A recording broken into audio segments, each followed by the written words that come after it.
Então, por exemplo, ó, a gente está aqui falando de cérebro. Então, tem uns termos específicos que dão a entender mais ou menos o teor da conversa. Daí, você vai para, sei lá, para a sala de almoço ou de jantar da sua casa, ele fala do jeitão. Ó, esse é o jeitão dele. Então, eu quero chamar a atenção para que cada contexto tem termos específicos que querem dizer muito mais do que só a palavra. Quando a gente chama de ambiente. Ah, tudo é ambiente. Percebe que é uma palavra que provavelmente remete a uma coisa muito maior do que ela. Uhum. E a ideia é explicar o que é que a gente chama de ambiente. O que é que a gente chama de ambiente? Então, tudo é ambiente, me parece assim. E aí, eu queria pegar aquilo que você falou antes, sobre a criança e tudo mais. Ah, tá. Então, você nasce num determinado contexto. Em determinado contexto, a gente vai chamar isso de ambiente. Só que eu estudo para tentar facilitar tanto os termos quanto o significado dos termos.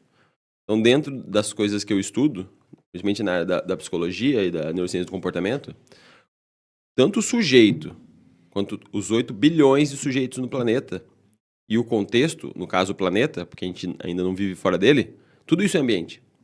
Tudo isso é ambiente. Então, cada um de nós e o planeta e o que está fora de nós é ambiente. O que eu gostaria de deixar claro é, você é influenciado pelas coisas que estão mais próximas. Por exemplo, se tem um cara lá em Melbourne, na Austrália agora, tomando um sorvete na calçada. Eu estou viajando, se tem esse cara não. Eu imagino que ele me influencie pouco, ou zero. Uhum. Aí conforme você vai aproximando, por exemplo, eu estou sendo modulado aqui, eu estou freneticamente focado num assunto, porque eu estou sendo modulado pelo lugar em que eu estou, pelo propósito desse encontro aqui de manhã e por vocês dois. Sim. Então eu queria chamar a atenção para cada um de vocês para isso. Você está sendo modulado 100% do tempo. 100% do tempo. Agora, essas modulações necessariamente são influenciadoras a ponto de você não ter nenhuma autonomia? Não. Você tem algumas autonomias. A questão aí, pro ponto que você veio trazendo antes, então, estamos inseridos numa cultura. Então, eu quero retroceder nesse ponto. Então, dentro da neurociência do comportamento, que ela é baseada num processo evolucionista, a gente nasce, convive e é modulado de acordo com essa convivência no contexto que estamos, certo? Então, a hora que você nasce e vai para a escola, você está inserido dentro de uma cultura. Então, esperam coisas de você desde a tua casa, quando o teu pai te coloca algumas obrigações, quando te coloca alguns deveres, alguns comportamentos esperados. Aí, quando você vai para a escola, tem outros comportamentos esperados.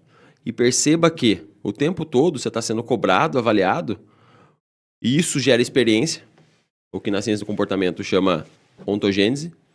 E essa experiência dentro desse contexto vai fazendo com que você perceba, puxa, isso eu sou bom, isso eu não sou tão bom. Só que o seu comportamento, ele tem 2 caminhos, que eu acho que é muito interessante a gente falar. A relação de emoção, que é intrínseca à nossa espécie. Então, susto, medo, felicidade ou alegria são relações intrínsecas. Por exemplo, quando o Fabrício dá uns tapas na mesa e você se assusta, não é uma opção. Dependendo da intensidade, da altura desse tapa, você levou um susto. Isso veio com você de fábrica. Agora, ele dá um tapa, você se assusta e lembra do teu pai, que batia na mesa na infância para te dar bronca. Esse sentimento, esse nome de puxa, eu ficava chateado com meu pai porque meu pai me dava um tapa na mesa, a gente nomeia esse tipo de coisa porque a gente gerou uma condição. Então, remeter a ideia do teu pai não é mais um susto genuíno inato. Uhum. É uma condição, um valor que você deu para aquela experiência e aquilo ficou dentro de você. Aí você tá o tempo todo sendo classificado. Eu sou bom ou sou ruim, sou bom ou sou ruim. Daí você vai procurar um médico, talvez porque você não se enquadre naquela situação. E aí o médico, que é outro sujeito, que também está influenciado com o ambiente, e ele é ambiente junto com você, ele vai lá, abre um livro, e você se encaixa dentro de um determinado contexto ali dentro do livro, e ele te dá um diagnóstico. Aí você fala, putz, então é por isso. Então você arrumou uma justificativa do porquê o seu comportamento é disfuncional naquele contexto. E eu tô sendo bem simplista aqui, tá? É muito mais complexo que isso. A ideia que eu tô tentando compartilhar com vocês é que se a gente tivesse um vitaminado com 35 frutas diferentes, aí eu entrego pra você e falo, tira o morango agora. Não dá, velho. Tá batido junto. O morango virou mamão. Tá tudo junto. Então, tanto a relação sentimental quanto a relação lógica, elas estão imbricadas. Elas são uma coisa só. Não tem como você dizer, eu sou racional ou eu sou emocional. Você pode ter características na perspectiva do outro e da sua mesma, de que você ali está sendo mais racional. Mas toda razão que você executa tem relação direta com as influências que você recebeu. Então, quando o meu pai olha para mim e fala assim, não, eu vou levar ele no psiquiatra, porque ele não está se encaixando na escola, o meu pai está sendo racional. É o filho dele recebendo um estímulo, o pai recebendo um estímulo, e o comportamento dele frente a esse estímulo é, puxa, não tá legal, cara, ele não tá conseguindo produzir, não tá conseguindo atender as expectativas da escola, então eu vou procurar quem? Vou procurar um padeiro? Não, porque o padeiro tem uma função social. O comportamento do padeiro tem uma função social, que é fazer pão, e não dar diagnóstico sobre a função do filho na escola. Então eu vou procurar o psiquiatra, que tem essa função de tentar ajudar o meu filho, ajudar a minha família. Perceba como as coisas estão relacionadas? Como você busca conceitos, ideias, das quais estão inseridas numa cultura, e aí a gente dá um nome de linguagem. Então eu entendo a função de cada um, e por meio desse emaranhado de acontecimentos, de estímulos, eu vou tentando dar conta da coisa.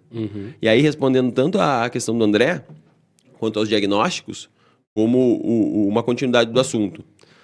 Talvez, eu não tenho certeza. Tanto a relação de afeto de pais e filhos há 100 anos atrás era diferente da relação de afeto hoje. Esse é um ponto. O segundo, eu estou aqui de frente para uma tela que me dá quase todas as questões, todas as respostas das perguntas que eu faço. Então, tem as redes sociais hoje, que englobam todas as pessoas do planeta. Então, talvez o cara da Austrália que não me influenciava, talvez influencie se ele aparecer no meu TikTok agora. Sim. Daí eu falo, olha o jeito que ele tá vestido, que legal, saca?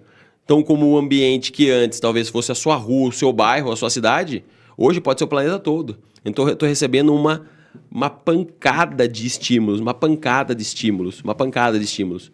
O que às vezes é visto na neurociência como incompatibilidade evolutiva.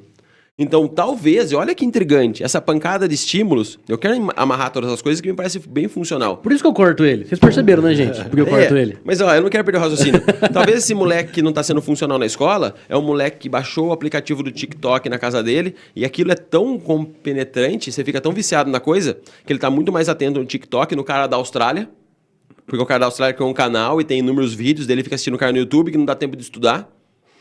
E esse estímulo de conteúdo rápido está fazendo com que o cérebro dele se habitue a ficar mais contente com informações curtas e rápidas do que a escola, que é maçante. Daí ele começa a produzir um comportamento na escola, segundo o estímulo escola, em que é disfuncional, porque a escola está avaliando ele. Aí o pai dele recebe esse estímulo, meu filho não está bem. Aí ele responde com o comportamento do psiquiatra, porque outra vez que ele já foi no psiquiatra, ele já foi fortalecido. Ele já teve quando eu levei minha mãe uma vez no psiquiatra, foi super bom, ele leva no mesmo. Percebe? Como as coisas estão relacionadas? Sim, então, mas eu acho que é muito... Opa, tapa na mesa, hein?